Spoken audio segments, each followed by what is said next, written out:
Assalamualaikum warahmatullahi wabarakatuh. Ketemu lagi dengan channel kami, Si Firman. Oke, pada kesempatan kali ini saya akan menjelaskan tentang sebagian ya, nggak detail ini tentang Undang-Undang Nomor 22 Tahun 2020 tentang pemasyarakatan ya. Karena banyak yang menanyakan, biar paham lah, langsung pelajari dari videonya. Kalau memang tidak bisa atau tidak menemukan referensi Undang-Undang Nomor 22 Tahun 2022 tentang pemasyarakatan di Google atau search engine lainnya. Nah, kita langsung saja ya. Ini dasar ketentuan lahirnya Undang-Undang Pemasyarakatan ini hakikat perlakuan terhadap tersangka, terdakwa, dan terpidana yang dirampas kemerdekaannya harus didasarkan pada prinsip perlindungan hukum dan penghormatan hak asasi manusia yang berlandaskan Pancasila dan Undang-Undang Dasar 1945. Nah, ini katanya konsideran. Nah, di sini ya untuk babnya itu ada 11 bab, 99 pasal. Yang pertama ya, isinya ada ketentuan umum, pengertian asas dan fungsi pemasyarakatan. Kemudian selain itu di dalamnya juga ada hak dan kewajiban, yaitu hak kewajiban tahanan, anak, dan warga binaan. Selanjutnya bab ketiga isinya penyelenggaraan. Penyelenggaraan yang dimaksud adalah penyelenggaraan fungsi pemasyarakatan. Bab yang keempat ada intelijen, yaitu intelijen pemasyarakatan. Ini tidak perlu dibahas lebih dalam ya. Nanti yang dibahas mungkin hanya hak dan kewajiban saja. Untuk sistem teknologi informasi pemasyarakatan ada di bab 5, bab 6-nya sarana dan prasarana, bab 7-nya petugas pemasyarakatan, bab 8-nya pengawasan. Nah, bab 9-nya kerjasama, bab 10 peralihan. Nah, di sini penjelasannya nanti pada saat peralihan itu bagaimana. Jadi peralihan dari undang-undang sebelumnya atau Permenkumham sebelumnya dengan adanya undang-undang pemasyarakatan ini yang nomor 22 tahun 2022 seperti apa dibahas di peralihan. Selanjutnya adalah isi yang bab yang ke-11 ada penutup ya. Jadi ketentuan penutup di situ dijelaskan. Nah, untuk paham dulu ya, asas dalam sistem pemasyarakatan ini adalah pengayoman ya. Jadi sistemnya pengayoman, non diskriminasi. Jadi tidak ada diskriminasi untuk pemberian hak-hak warga binaan, terutama hak mutlak ya, karena kalau hak bersyarat ya harus sesuai dengan persyaratan seperti itu. Nah, jadi pasti ada pembeda antara pemberian hak mutlak dan hak bersyarat. Kemudian kemanusiaan, jadi sistemnya kemanusiaan karena memang yang dipidana atau menjalani pidana di dalam lapas atau rutan ini adalah manusia ya, jadi harus sistemnya kemanusiaan. Kemudian gotong royong, nah di sini jadi harus saling membantu di dalam sistem pemasyarakatan, entah itu dari masyarakat ya, dari WBP-nya sendiri, dari petugas, kemudian dari petugas terkait di luar lapas atau rutan, misal kejaksaan, polisi, TNI. Nah, itu. Kemudian kemandirian. Jadi ini sistemnya mandiri tanpa ada bantuan dari yang lain untuk menerapkan sistem pemasyarakatannya seperti itu. Tapi untuk masalah bantuan tetap ada koordinasi dari polisi, TNI seperti itu. Kemudian proporsionalitas, jadi harus sesuai dengan porsinya. Selanjutnya kehilangan kemerdekaan. Jadi sistemnya WBP ini yang ada di dalam lapas atau rutan hanya satu saja yang hilang, yaitu kehilangan kemerdekaan untuk bebas dari luar lapas atau rutan kayak gitu. Jadi hanya itu saja satu-satunya yang kehilangan kemerdekaannya ya. Kemudian profesionalitas, jadi di sini dibahas masalah profesionalitas dari sistem pemasyarakatan. Jadi bagaimana petugas itu dapat bekerja secara profesional. Selanjutnya fungsi pokok pemasyarakatan ya, ini ada di pasal 19 sampai 34, kemudian pembinaan ada di pasal 35 sampai 54, Pembimbingan ada di pasal 55 sampai 59. Mungkin kalian akan lebih mempelajari nanti di bagian pelayanan ya, karena pembinaan ini pekerjaannya petugas, pembimbingan juga pekerjaan petugas. Untuk pembinaan di dalam lapas atau rutan, sedangkan pembimbingan ini di Bapas. Kemudian ada perawatan. Nah, perawatan ini nanti hubungannya dengan klinik atau dokter atau perawat yang ada di lapas dan rutan. Pengamanan, nah ini tugasnya para petugas pengamanan ya, jadi penanganan di blok, pengamanan untuk masalah misalnya penerimaan tahanan baru, seperti itu. Kemudian pengamatan, nah pengamatan ini juga tugasnya pengamanan di situ. Nah, untuk fungsi penunjang ini ada intelijen, nah ini untuk pengamanan. Kemudian ada sistem teknologi informasi pemasyarakatan, jadi ini sistem teknologi yang digunakan di lapas atau rutan. Kemudian ada sarana dan prasarana apa saja yang ada di dalam lapas atau rutan dijelaskan di pasal 83. Di pasal 84 sampai 87 itu ada petugas pemasyarakatan. Jadi semua tentang tugas pemasyarakatan dijelaskan di pasal 84 sampai 87. Untuk pasal 88 itu menjelaskan tentang pengawasan. Tadi sudah dijelaskan ya pengawasan. Nah, untuk pasal 89 sampai 93 itu kerjasama dan peran serta masyarakat. Nah, sini apa sih hubungannya kerjasama dari lapas dan rutan dengan pihak luar, entah itu yayasan ya misalnya, atau rumah sakit untuk rujuk seperti itu. Dan juga peran serta masyarakat. Jadi sistem pembinaan itu dan pembimbingan juga tidak lepas dari masyarakat, juga harus ikut juga untuk mengembalikan keadaan awalnya yang semestinya. Jadi memang awalnya tidak bersalah, sudah dihukum, sudah menjalani pidana, harusnya ketika bebas sudah tidak lagi ada diskriminasi, entah itu karena dulu pernah di penjara, itu sudah tidak ada seperti itu. Nah, untuk ketentuan peralihan ini jelaskan di pasal 94. Sebelum peraturan pelaksana dari undang-undang ini berlaku, maka peraturan pemerintah nomor 31 tahun 99 tentang pembinaan dan pembimbingan warga binaan pemasyarakatan ini tetap berlaku. Peraturan pemerintah nomor 32 tahun 99 tentang syarat dan tata cara pelaksanaan hak warga binaan pemasyarakatan tetap berlaku. Peraturan pemerintah nomor 57 tahun 99 tentang kerjasama penyelenggaraan pembinaan dan pembimbingan warga binaan masyarakat tetap berlaku. Peraturan pemerintah nomor 58 tahun 1999 tentang syarat-syarat dan tata cara pelaksanaan wewenang, tugas, dan tanggung jawab perawatan tahanan tetap berlaku. Nah, ini tetap berlaku ya.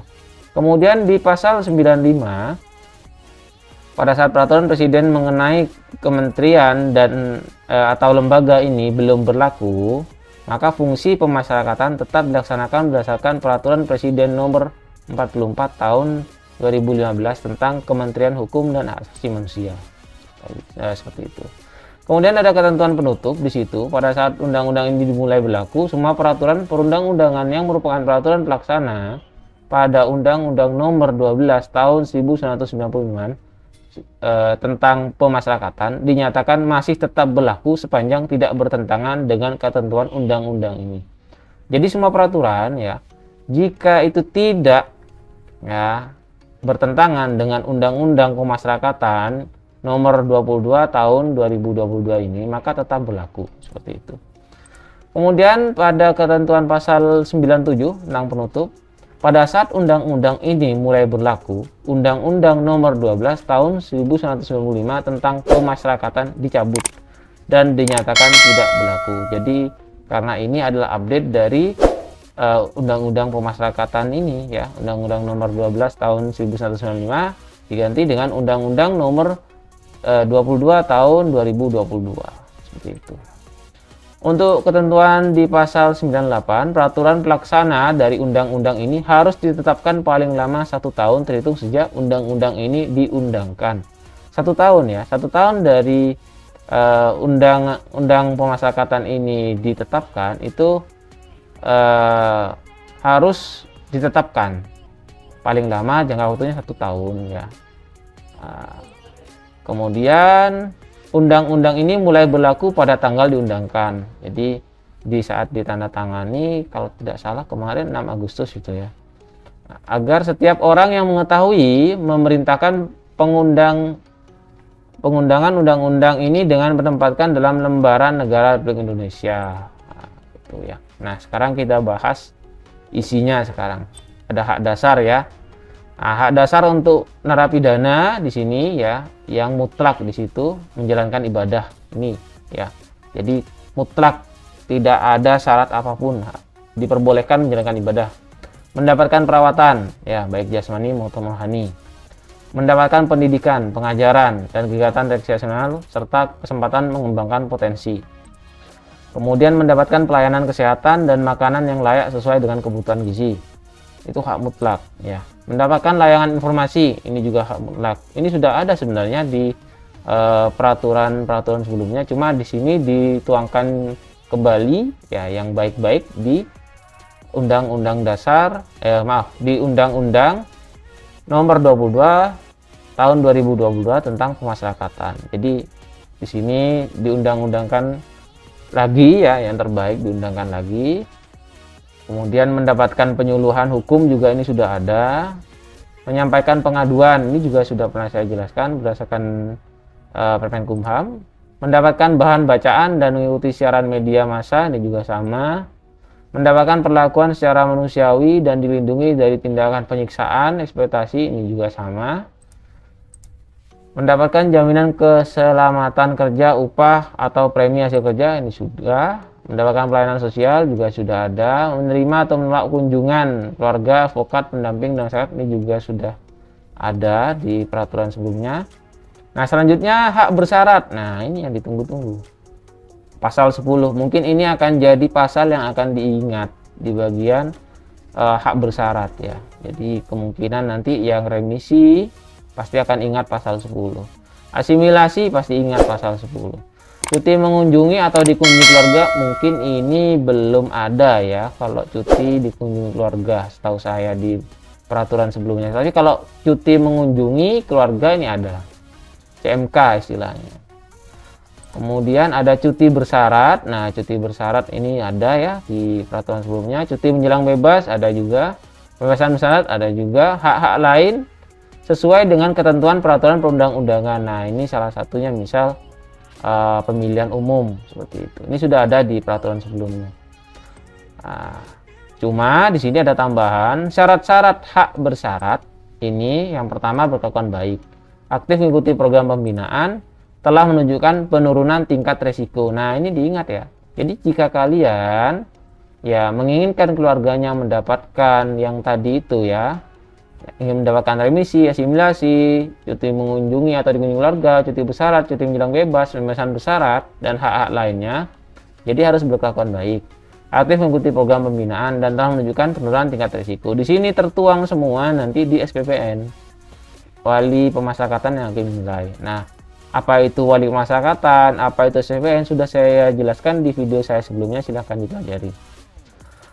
Catatan yang harus diingat di sini, yang pertama harus dipastikan telah memenuhi persyaratan yang tertera ya. Diberikan tanpa terkecuali bila syarat-syarat telah terpenuhi. Jadi 3 syarat itu telah terpenuhi, maka tanpa terkecuali. Jadi semuanya akan berlaku sama ya. Berlaku sama. Diingat ya, tanpa terkecuali. Namun nanti akan dipastikan telah memenuhi persyaratan yang tertera dulu.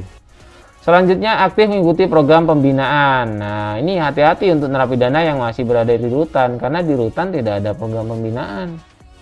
Ya, karena rutan tugasnya itu rumah tahanan, jadi untuk tahanan saja. Jadi yang di rutan mungkin nanti bisa saja karena memang sudah tidak mungkin lagi untuk dipindah ke lapas.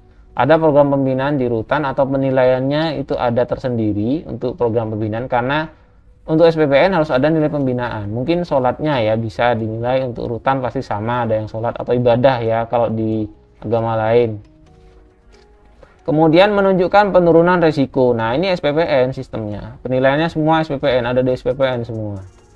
Nah, jadi wali pemasyarakatan yang akan menilai PBP yang akan dinilai tersebut. Selanjutnya, khusus untuk pemberian CMB atau PB harus telah menjalani masa pidana paling singkat 2/3 atau minimal 9 bulan. Ini sudah saya jelaskan di penjelasan saya sebelumnya tentang CMB dan PB ya, ada di situ. Mungkin nanti akan saya buatkan lagi yang berdasarkan Undang-Undang Nomor 22 Tahun 2022 tentang pemasyarakatan ini. Karena mungkin akan ada perbedaan, nanti kita pelajari dulu. Selanjutnya, pemberian hak-hak bersyarat tersebut tidak berlaku bagi narapidana yang dijatuhi pidana seumur hidup dan terpidana mati. Nah, kalau terpidana mati ini sudah nggak ada kesempatan jelas ya, karena pasti setelah itu akan dipidana mati. Tapi kalau pidana seumur hidup nanti bisa saja ada peraturan pemerintah yang mengubah ya, entah itu Permenkumham atau peraturan pemerintah, sehingga ada pengajuan bagi narapidana yang pidananya seumur hidup bisa dirubah menjadi pidana tidak seumur hidup, yaitu 20 tahun. Jadi bisa mengajukan PB dan juga asimilasi kerja luar seperti itu, atau asimilasi di dalam lapas kerjanya seperti itu. Itu sesuai dengan undang-undang yang berlaku nanti ya. Selanjutnya, kewajiban. Setelah hak, kewajiban harus dilaksanakan karena ini akan dinilai di SPPN juga. Menaati peraturan tata tertib, kemudian mengikuti secara tertib program pembinaan, memelihara kehidupan yang bersih, aman, tertib, dan damai. Ini wajib ya. Kemudian menghormati hak setiap orang di lingkungannya. Jadi hak asasi setiap orang di lingkungannya. Jadi maksudnya WBP, petugas ya, atau ada yang dari eksternal atau keluarga yang ada di dalam lapas atau rutan, itu harus dihormati. Kemudian wajib bekerja dengan mempertimbangkan kondisi kesehatan dan memiliki nilai guna. Nah, di bekerja ini karena begini. Jadi di sini ada nilai bimbingan ya, jadi ada pembinaan, di situ ada bimbingan kerja. Jadi di bimbingan kerja ini maksudnya agar WBP setelah bebas dari lapas itu bisa punya nilai guna berupa jasa atau barang seperti itu. Selanjutnya di sini ada catatan untuk anak-anak ya. Ini tidak wajib bekerja, tidak wajib untuk bekerja ya. Ketentuan lebih lanjut mengenai syarat dan tata cara pelaksanaan hak dan kewajiban diatur dengan peraturan pemerintah. Nah, ini nanti lebih lanjut ya. Nah, tunggu saja. Jenis pembinaan di sini ada kepribadian tadi ya, jelas tadi kepribadian misal sholatnya ya, agamanya. Untuk yang Islam itu sholat ya. Kemudian ada kemandirian, menghasilkan barang dan jasa intinya. Jadi misal di Bingker bisa membatik atau bisa ada jasa mencuci mobil, motor, atau mencuci pakaian, atau bisa membuat prakarya seperti itu. Nah, ini saya ada contoh hasil prakarya dari warga binaan ya. Nah, ini contohnya, ini dari plastik, mungkin nanti akan saya buatkan kontennya. Ini contoh. Jadi walaupun ini tidak resmi di Bingker ada atau di bimbingan kerja ada, tapi ini hasil dari karya WBP. Ini bisa menjadi nilai dari kemandirian untuk SPPN WBP tersebut.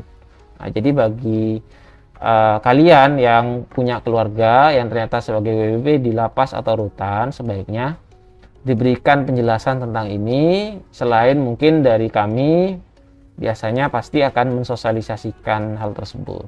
Nah, ya mungkin itu saja ya intinya dari penjelasan dari saya tentang Undang-Undang Nomor 22 Tahun 2022 ya. Nah, di sini ada lagi nanti penjelasan saya karena di sini ada sistem peralihan ya, tadi ada kejelasan sistem peralihan bagaimana yang akan kita lakukan atau bagaimana pelaksanaannya di lapangan selama masih ada di masa peralihan ini. Nah, di situ akan dijelaskan videonya ya. Nanti silahkan dipelajari di video saya yang tentang peralihan tersebut, masa peralihan ya. Mungkin itu saja penjelasan saya kali ini. Jika kalian menyukai video ini jangan lupa di like dan subscribe ya. Dan jika ada yang ditanyakan tentang Undang-Undang Nomor 22 Tahun 2022 ini ya, yang isinya tentang pemasyarakatan ya, silahkan tanyakan di kolom komentar di bawah ini ya. Mungkin itu saja. Terima kasih. Wassalamualaikum warahmatullahi wabarakatuh.